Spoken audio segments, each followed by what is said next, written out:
So, if you've ever watched an all-ages animated series, perhaps you've gotten to the end of an episode and thought, that was really silly, or that made me cry, or that was really sweet, or man, I can't wait to see how they resolve that cliffhanger. But have you ever finished an episode and just felt like depressed? There's only one episode that I can think of that's done that for me, and that's DuckTales' The Last Crash of the Sun Chaser, the penultimate episode of Season 1. It's one of the most important things that I've ever worked on in my life was that episode. Because it just was like, I don't care what anybody says, I think it's absolutely brilliant, how it came together. So what about this episode, or rather, the final scene is so perfect that it'll leave you feeling down for the rest of the week? Let's take a look into this one perfect animated scene.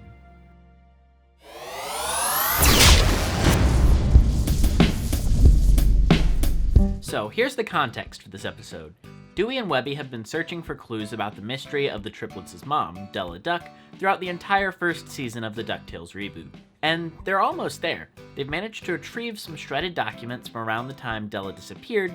They just have to piece them together. And they've finally let Huey and Louie in on their secret investigation as well. But it's still only the kids who know anything about this. While on a plane to go retrieve the Maltese MacGuffin, a clear nod to the fact that it only serves to get the story on the plane, the kids are chasing around the final piece of the picture that would finally reveal what the Spear of Selene was, while trying to avoid being too obvious to Beakley, Scrooge, and Launchpad, who are also on the trip. Knowing that it all took place inside that plane, I had to figure out, the arcs of all the characters' thought process that was leading up to that pivotal point in the story.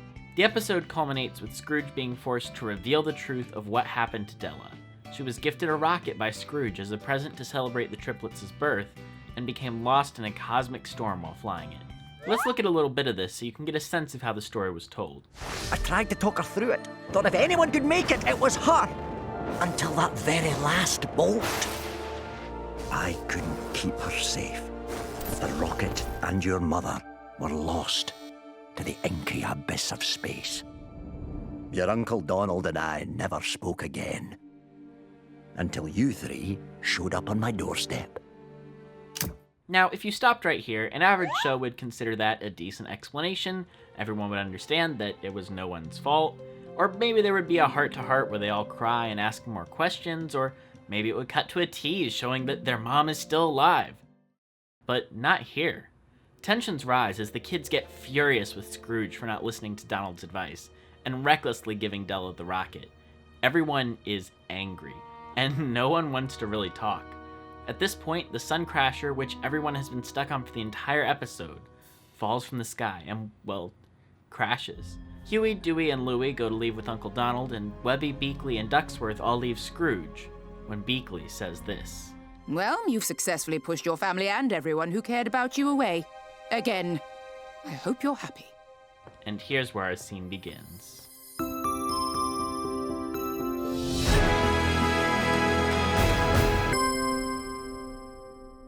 Scrooge finds a key and opens the door to his secret room. He sits down in the chair, and after staring angrily, he gives up. He knows it won't do any good to get angry about something that he's been angry about many times in the past. Then we begin to flash back and see the truth about Scrooge's efforts from the last flashback. He was devastated. He sent many rockets to search after Della. He kept searching. He spent so much money searching for Della. The full height of his bin? He once had all that money and treasure, and he spent it all looking for Della. He had to be dragged away from spending more money to search for her, being at the risk of losing everything, when in reality without Della, he already had lost everything. His relationship with Donald for the foreseeable future, the opportunity to meet his nephews, and his spirit of adventuring. And as he responds to Beakley's question if he is happy, he solemnly says, I am.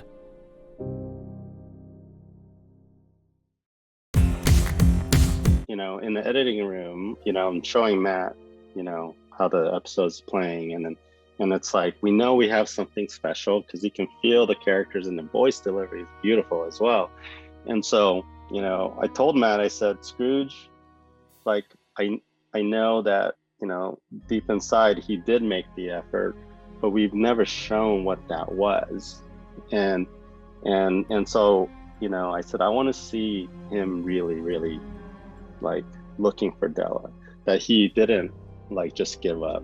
And I said, you know what, let me try something, and let me try providing the visuals when he goes into that room at the end by himself, and when he sits on that chair, like I want to see him reflect back, and we as an audience get to see, you know, all the attempts. And it'll just be like I just said, there'll be slides, we don't have to animate them, you know, it'll just be key moments that reveal the, you know, what had happened. Early on, Sean had designed the money bin, and you know, at the very bottom there's like a tracker on it to move all the gold coins and all. But that original visual that he had provided in the early development phase, and it was used in, you know, the Great Dime Chase and all that, all the other episodes.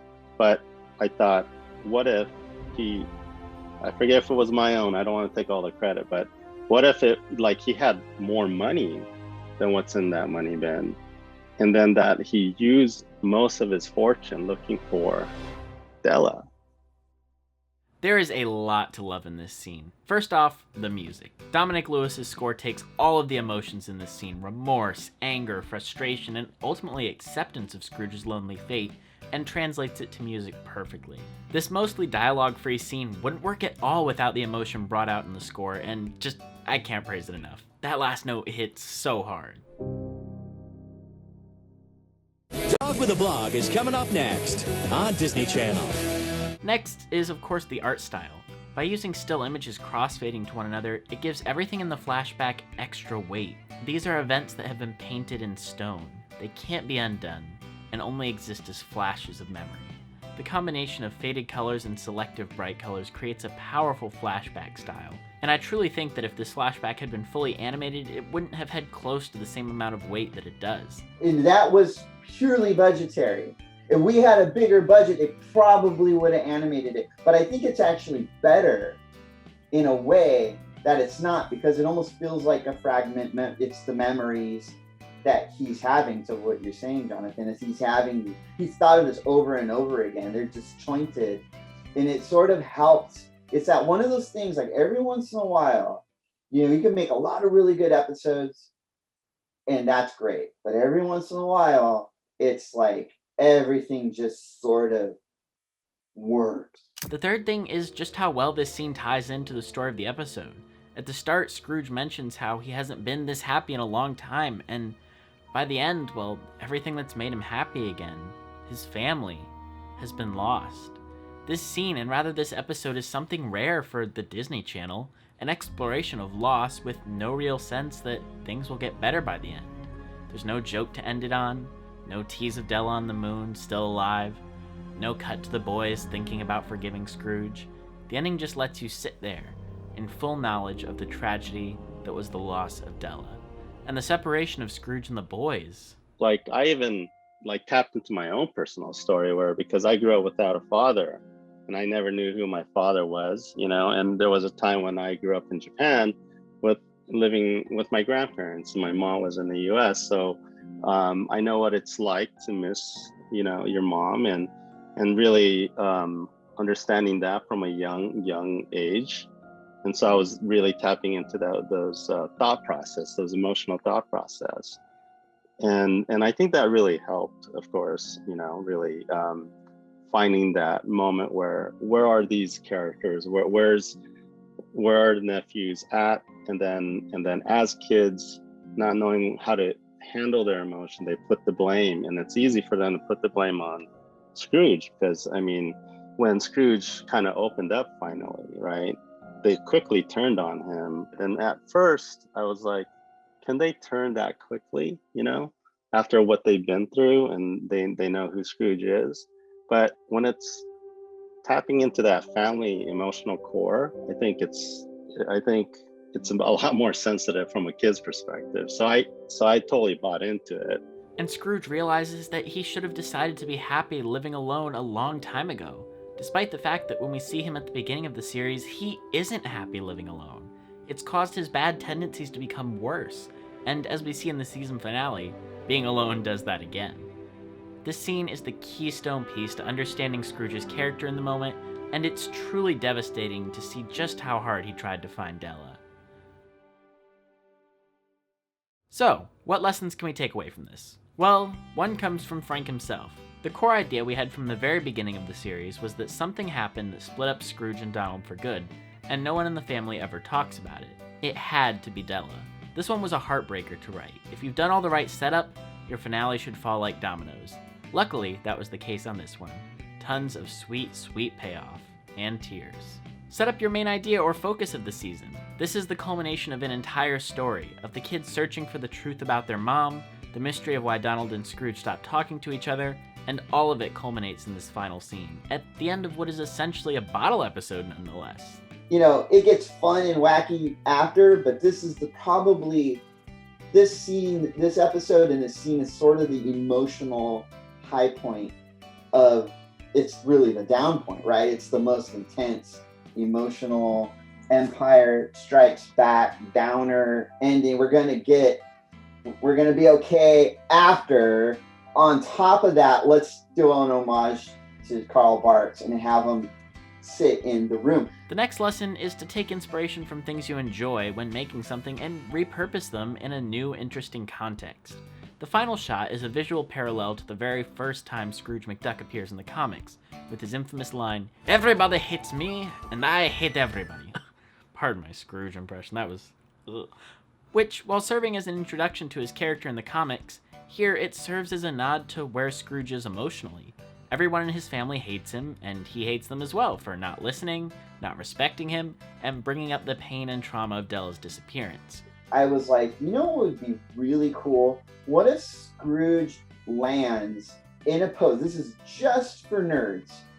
Anybody who knows this will know that where he lands is he lands in the same pose as the original Karl Barks. It's our ultimate homage. But there's also something that kind of works with it narratively. It's our big bow. It's like, it's the end of the season. We're taking history and we're contextualizing it in our story. And yet it was never made for that intention. And yet it sort of fits the character. That's the reason for the, like, you know, you just, every once in a while, the creative muses come down and give you a smack, you know. But you don't, like, you're going to get a lot of narrative out of that? Probably not. But that's okay, because what we do is we put stuff in there anyways for the joy of it. And so it's another layer of, like, nod and to show how much we love the source material. So always be open to adding depth to your scenes through well thought out references that aren't just pop culture reference because we couldn't think of a joke. The final lesson is to keep track of your MacGuffins. I know this episode jokes about one at the start, but there's a lot you can do with them. You may or may not have noticed, but in the flashbacks throughout the episode, a point is made of showing us how the picture that the kids were putting together the entire episode ended up torn up. In the first flashback, we're shown a unique camera click transition during the flashback when the photo was taken, and in our perfect animated scene, the flashback ends with Scrooge tearing up that picture into the exact parts as it was found by the kids. This adds extra layers to the flashback and ties everything together perfectly, making the episode's story fully rounded. I think it helps us, like, understand Scrooge better, and then to really care for him through the next following episode. And then that you have, as an audience, you start rooting for Scrooge, and you start telling yourself or towards the TV to the nephews, like, give Scrooge a chance, because he really did. You just don't know what he's been through, you know. So there you have it. I really can't think of a single negative thing to say about this scene. It's absolute perfection in every sense of the word. If you'd like to hear more about the making of this scene and DuckTales in general, be sure to check out my interview with John and Sean from the DuckTales crew, as they do a deep dive into so much more about this scene and DuckTales in general. Speaking of DuckTales though, are there any other perfect scenes from DuckTales you'd like to see me cover? Let me know in the comments below, Dimension Hoppers, and I'll see you back in Dimension 1. Alright, so yeah, I'm going to repeat it right now because I think it needs repeating, but be sure to check out my interview with John and Sean. It is chock full of so much great information, and thank you so much to John and Sean for coming on the show to talk and just make this episode a million times better. It really would not be this good of a One Perfect Animated Scene episode without them. So the next episode of One Perfect Animated Scene is looking to be from Jurassic World Camp Cretaceous, so stay tuned for that. And if you made it this far, please be sure to like and subscribe, and I'll see you next time.